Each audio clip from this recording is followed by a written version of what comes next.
Hello and welcome to Arts 24, and we're starting with the big culture news of the moment. Thousands of visitors have been streaming through the brand new Grand Egyptian Museum this week as the entire collection of King Tutankhamun's treasures are on show together for the very first time in over a century.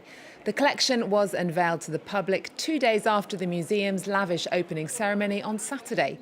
Inside the vast halls, guests marvelled at more than 5,000 artefacts, from golden chariots and jewelled ornaments to the boy king's legendary golden mask. And the collection has had an emotional response from the public. We saw the King Tutankhamun exhibit, and it was incredible. It brought me to tears. It was the most amazing thing I've ever seen. Actually, I might cry again. Some of them is crying when coming the mosque face to face and take selfie with the mosque. It's amazing. Everybody take a picture with the king, see the gold stuff, and really we discovered this treasure 1922 and 2025. Like we discovered again. Everybody gonna be happy to see this stuff today. I just can't believe how they were able to do all these carvings out of stone and how heavy the material and how they just did it back in the day without really any tools, you know. Some strong emotions there. Next then, it's France's oldest literary accolade and its most prestigious. This week, author Laurent Muvignier has been awarded the Goncourt Prize for his novel La Maison Vide, or The Empty House. The jury picked the book out of 4 on the shortlist. Olivia Salazar-Winspear tells us more. It's the holy grail of French literature. The jury's decided the winner of this year's Goncourt Prize is... à Laurent Muvignier pour La Maison Vide. Muvignier has said that La Maison Vide, or The Empty House, is the story of his life, so the award represents a very personal victory. It's a great joy, of course, but I'm still so surprised about the way this book has been received from the get-go. It's been extraordinary. The jury had glowing praise for it. It's a wonderful book, which crowns an admirable body of work. The musicality of the writing is quite rare. It's enchanting. In this 750-page saga, the author tells the story of 4 generations of his own family. The book is set where he grew up, in Touraine, and locals there are delighted to learn the news, starting with his sister. I needed to see it on TV to be sure. It's great. We dreamed of becoming writers or something, but we used to think, we're working-class kids, that's not our world. La Maison Vide is already a hit in bookshops, selling more than 80,000 copies in just 2 months. It's a wonderful book, easy to read, actually. I've read it. It's one of the best books published this year. I'm recommending it to everyone. Indeed, word of mouth can be decisive for bestsellers, and the Goncourt Prize is a guaranteed boost in sales. The winning book often sells hundreds of thousands of copies directly after the award's announced, and the publisher can expect to make around €3 million in extra revenue if their title's picked.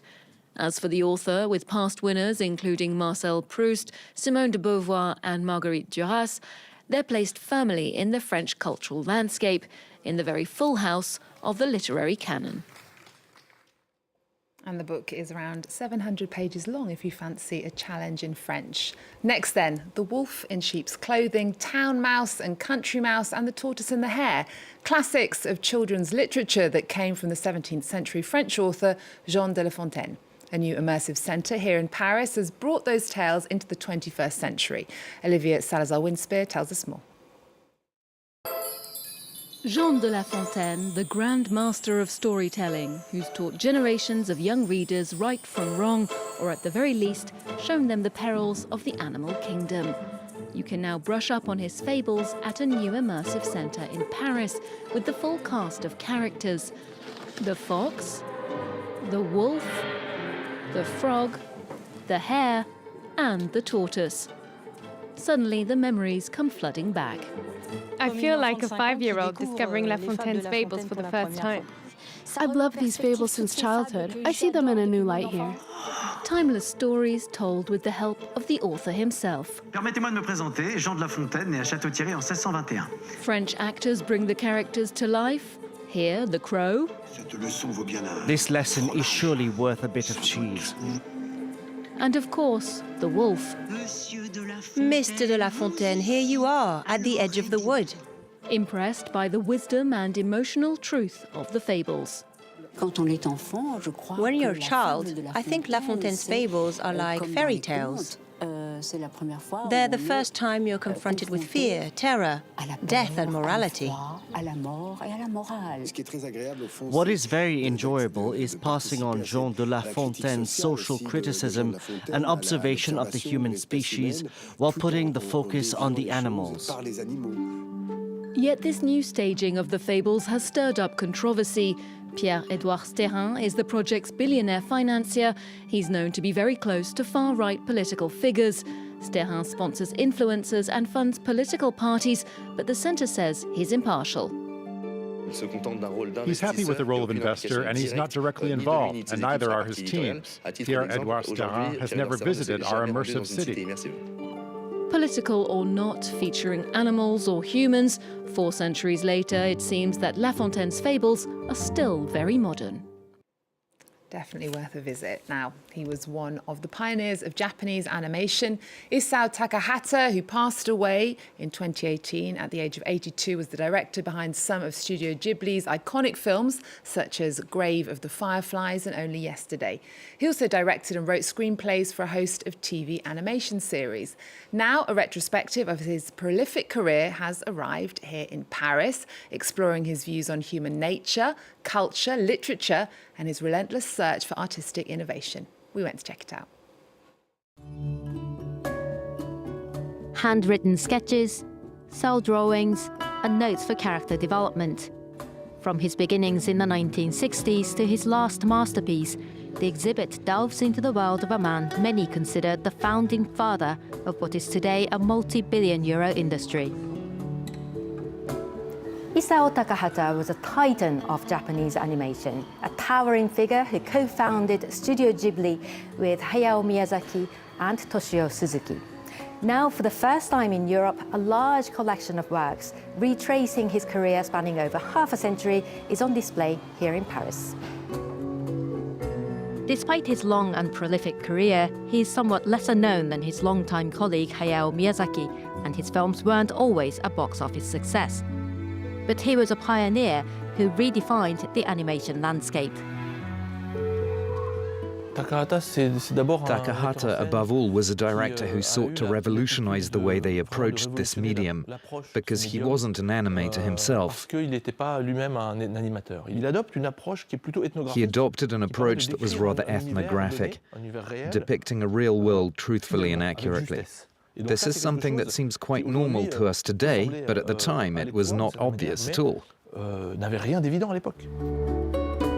His emblematic work, Grave of the Fireflies, is known as a tragic tale of World War II, but Takahata invites viewers to see what daily life was like back in 1940s Japan.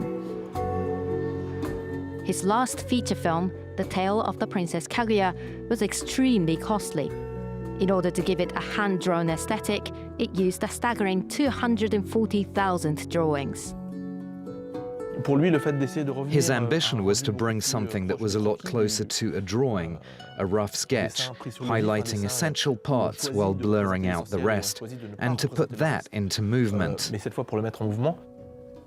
Visitors of all ages can appreciate his world.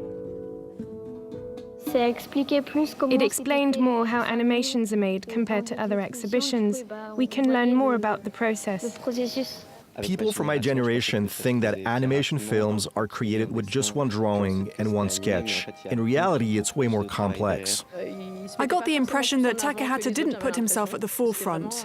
Through beautiful teamwork, they created really innovative things together. The exhibition runs through late January.